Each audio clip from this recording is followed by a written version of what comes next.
All right, so what exactly is Rhabdo?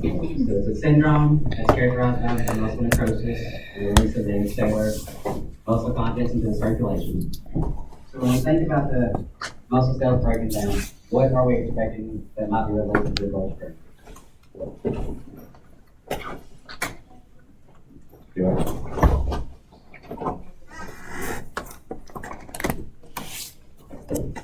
So the muscle cells breaking down. So each time cells break down, you either release some potassium. So around the release. And anytime you start to have muscle cells or any kind of cells that are dying and have ischemia, what else is released into the bloodstream? Good. Well, CK is going to be the measurement of that enzyme that's released in muscle breakdown. So anytime you have ischemia and things that break down, you also have lactic acid that gets released, right? So these patients are going to go into some kind of metabolic acidosis as well. So we're going to be watching for the creatine kinase levels to go up. They're going to be usually 5 times more than normal, at least. They're going to have a lot of muscle pain. And of course, we'll have myoglobin going to be present because the myoglobin that's released. So what is the issue when that myoglobin is released? It's going back up in the kidneys. Because myoglobin is usually actually a very large molecule. And you got those teeny little tubules that's trying to go through, right? So we're going to have to flush it out and protect the kidneys as much as possible. Otherwise, we're going to end up with some kind of permanent kidney injury from acute tubular necrosis where the myoglobin can't get through.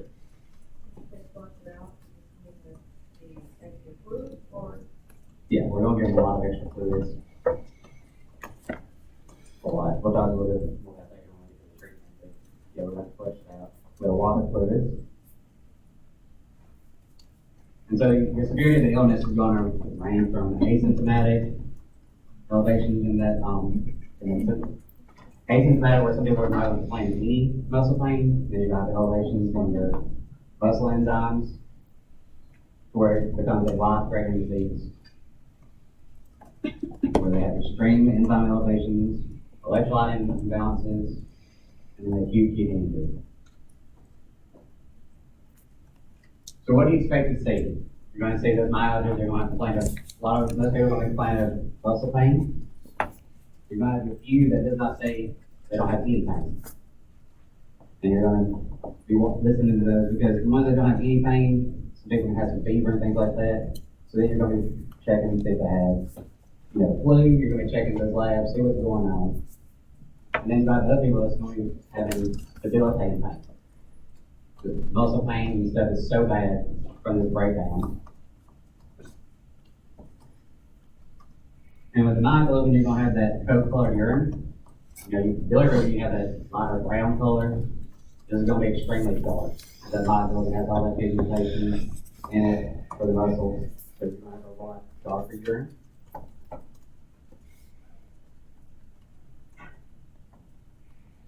And of course, those CK levels are going to be extremely high.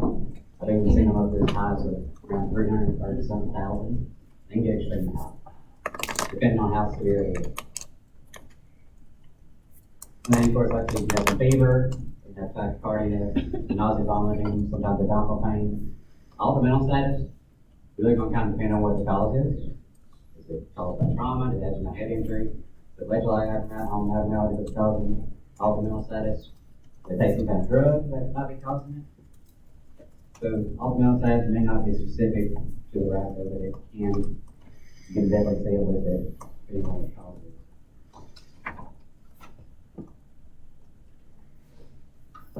So here we just got a chart of some things that you might see with Rhabdo. Of course, the nausea and vomiting, you also got to be watching for your increase or changing your electrolytes. So definitely want to make sure we're watching. For EKG, the cardiac monitor for those lethal arrhythmias that they could develop. Some people may even have extreme pain where they're not able to move their arms or any kind of extremities, depending on how bad it really is with the pain.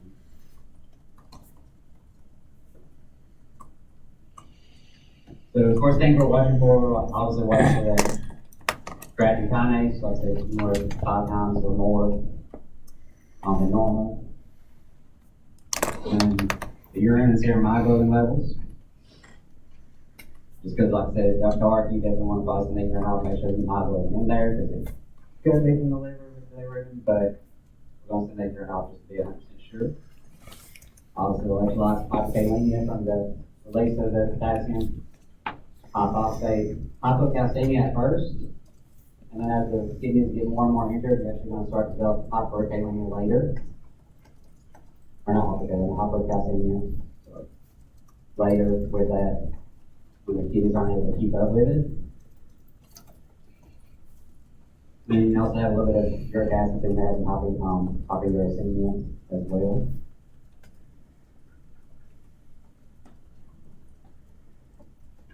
Very late in the disease, you can actually develop BIC, so you may want to watch coags. I don't have that on there, but the metabolic acidosis, you keep somebody in acidotic on this long enough, it has causes the coagulopathy to get off, and then going to BIC.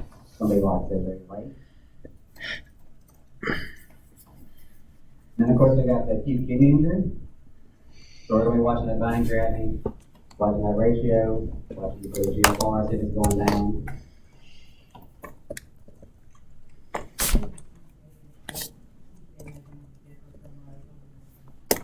So your CK is your enzyme that is released when the muscle cells are damaged. You know, we check CK, with heart attacks. We check the cone, it is specific. Your CK is specific to any muscles. So CK is just looking at all muscle cell breakdown. That enzyme that's released. And the myoglobin is a byproduct of the actual breakdown of the muscle. You said first you're going to have Hypocalcemia first. And as it progresses, when it gets later, the kidneys can't keep up.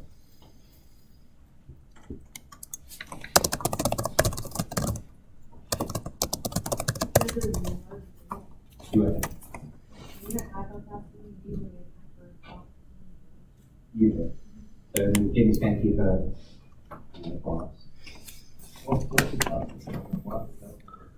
So it's a release as well from all the extra fluids that's coming out from the muscle breakdown and everything that's going on.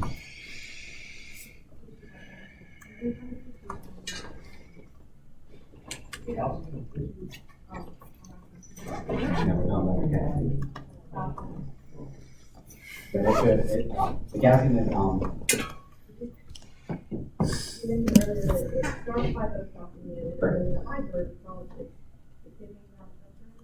they're not able to keep up with that because what we're doing is the release here. You're basically just having, because of the tissue damage, your calcium is getting lower, if that makes sense. Initially from the tissue damage, once your kidneys start getting more damage, you're making more because you're not able to filter out. Does that make sense? Simply put, don't go into They don't reach in the calcium. don't get too much into the weeds. Initially low because of the tissue damage. More phosphate you have, the more calcium.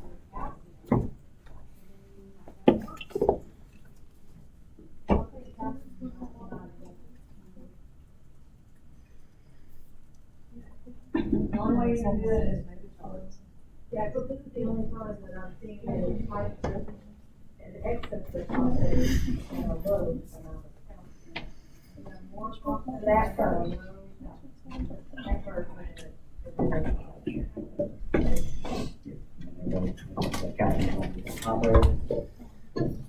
And a lot of times the phosphate depending on they actually a lot of times they follow the block as well. And then they can but because of the injury, the phosphate is stay on this one.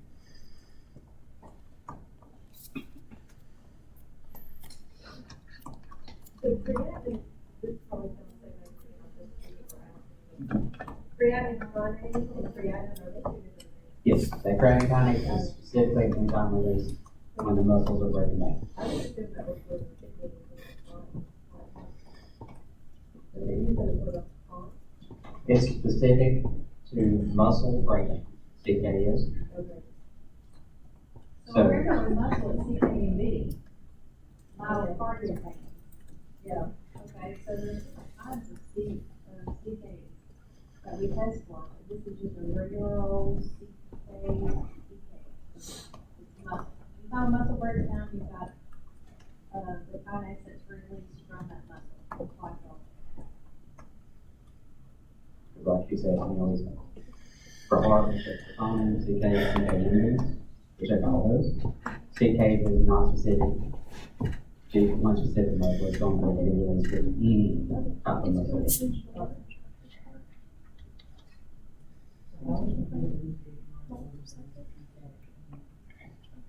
So the myoglobin is that molecule from the damage. So it's just going to be how you different tests from the last time you how much is in the serum, how much is in the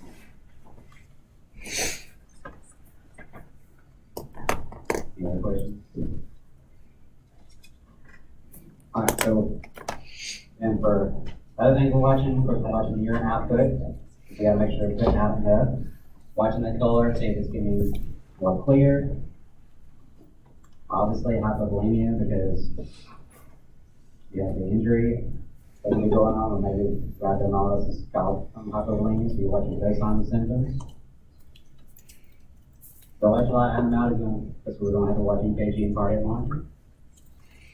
We're looking to see if the muscle tenderness and pain is getting better or if it's getting worse. May need to look for some kind of pressure injury on the skin. That could be why we wanted to grab that, depending on maybe some older person laid on the ground too long. And then, of course, any kind of trauma or crush injury can definitely lead to it. And then severe edema, if it's compressing on the muscles long bad enough where they have ischemia, you can develop back from that.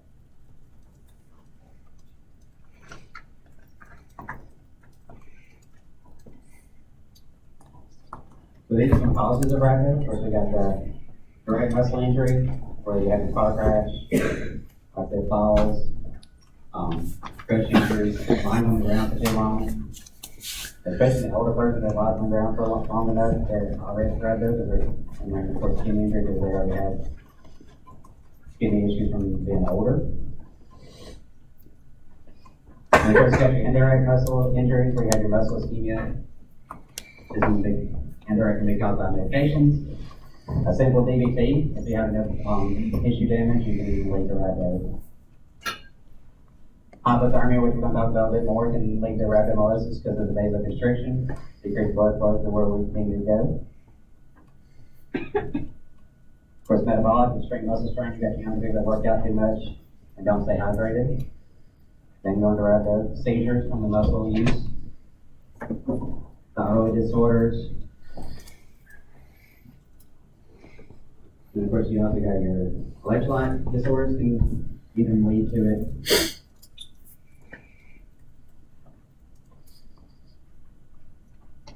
When we think of drugs, of course, they always got things like statins.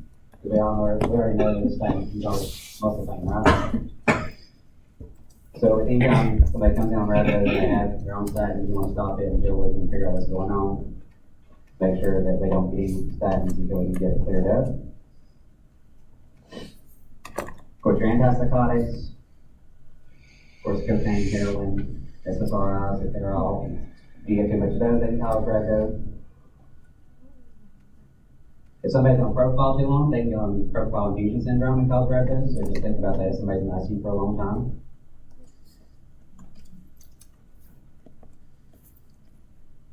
And then sometimes you can give succinylcholine, which causes them to malignant hypothermia. Anesthesias can cause somebody to go into Rhabdo. Just some things to think about.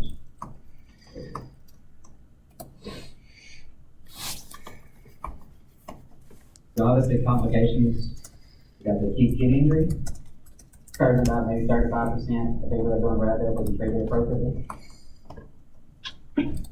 The acute kidney injury can be from hypovolemia that they come in with.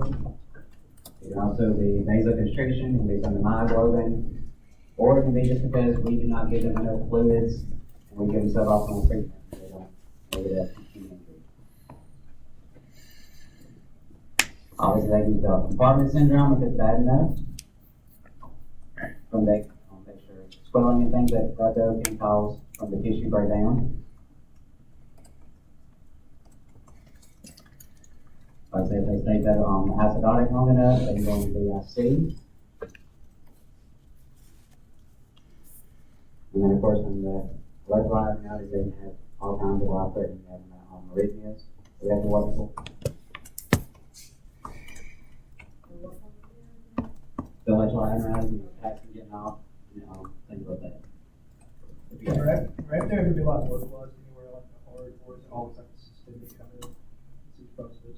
So I mean, it's going to be more systemic because of the release, but I mean, it can be caused from any kind of muscle injury. So it could actually be caused by heart attack. You have to make sure care release. It's more likely you have damage that bad enough.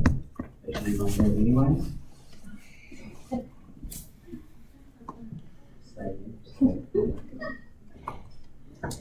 But it can be from any kind of muscle injury. But this is going to be more of a systemic issue.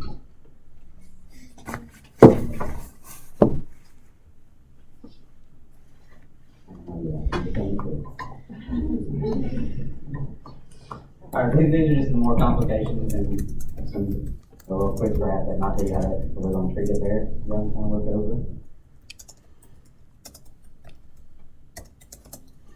So the main treatment, obviously we're going to remove the cause of the Rhabdo. What is there for causing it?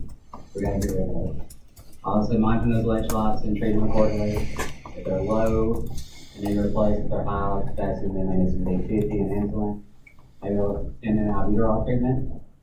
Not for the breathing, that'll be automatic for the potassium. They may get that. Maybe some calcium, help with potassium and the hypocalcemia. Of course, we're monitoring their renal function, the venous creatinine, GFR, the spleen-creatinine ratio. We're going to be watching the coags, make sure they're not going to go to BIC. And like I said, the main treatment, other than getting rid of the cause, we're going to give them lots of fluids. You got to make sure they're having at least 200 cc's of urine output every hour. We may actually start these fluids at all the way up to 2 liters an hour of continuous fluids, just to have flush everything. So the main thing we're watching for is make sure they have enough urine output, make sure urine is clear. And then of course we gotta watch the fluid, right? We're giving them China fluid. So we may have to help them out a little bit, so they may need dialysis if it's bad enough. Maybe they may need dialysis to help get rid of the myoglobin, they need dialysis to help get rid of the potassium, they may need dialysis because they're so acidotic. Or they just may need the dialysis to remove the fluid if they can't get it out.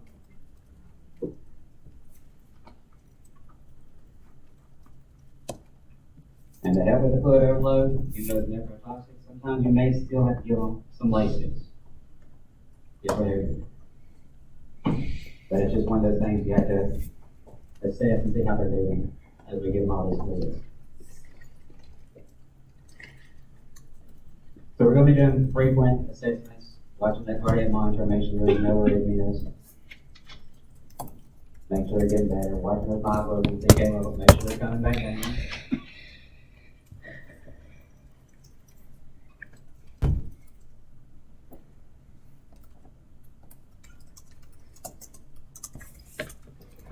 Alright, and then I got a short little video here, hopefully summarize it here for you all a little bit. And